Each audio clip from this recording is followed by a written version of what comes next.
board to answer pointed questions, I was a very happy camper. Eddie, on the other hand, did not look like a contented cat.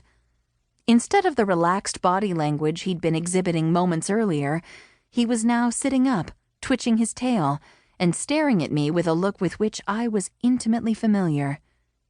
"What he wants," I said, "is a treat." "He had treats at the last stop," Julia pointed out, "which is why he thinks he deserves a treat at this one, too." "If he has treats at every stop," she said, "he's going to get as big as a house." I'd first met Eddie a year and a half earlier, in a cemetery, which sounds weird, and probably was, but Chilson Cemetery had an amazing two-lake view, Jenay Lake to the south, and to the west, the long blue line that was the massive Lake Michigan.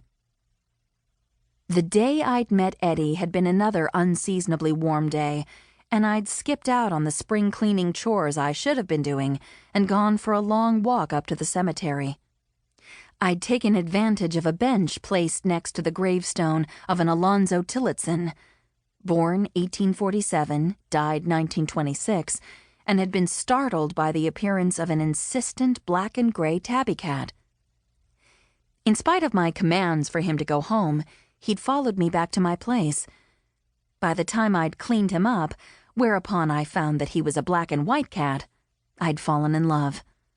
Even still, I'd dutifully run a notice in the local newspaper's Lost and Found column and had been relieved when no one called.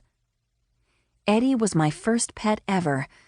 My dad had suffered horrible allergies, and until last year, I'd never felt the connection a human and a pet can have. I'd also never realized how opinionated and stubborn a cat could be. "He's already pretty big," I said to Julia, "but the vet says he's a healthy weight." "Mrrr," said the cat in question, starting to ooze off the headrest and toward the driver's seat.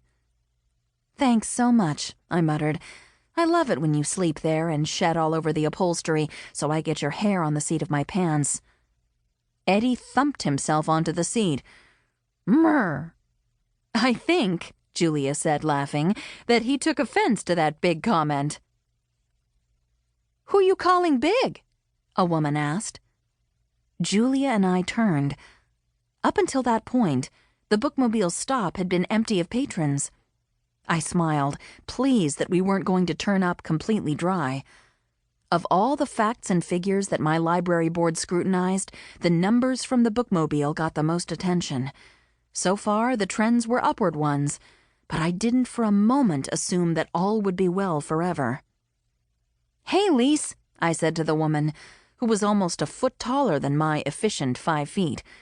Her height was the same as that of my best friend, who owned a restaurant in Chilson, but instead of Kristen's slender blonde Scandinavian inheritance, Lise Lacombe's ancestors had endowed her with a broad build, an olive skin tone, and brown hair almost as curly as my unruly black mop.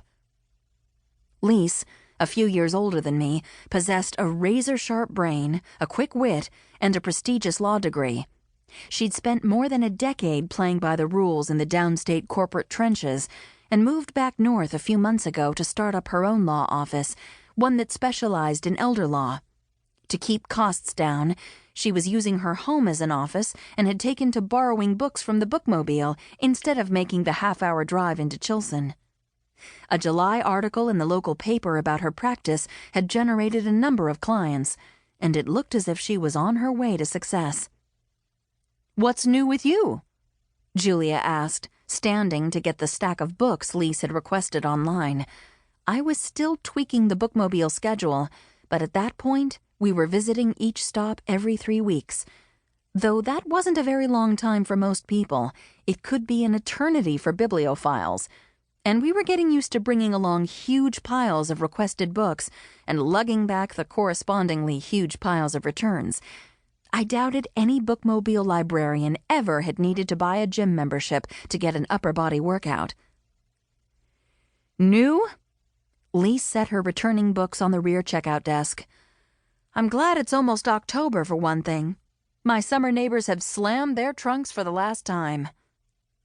Julia and I nodded, understanding the feeling. We lived in a part of Michigan that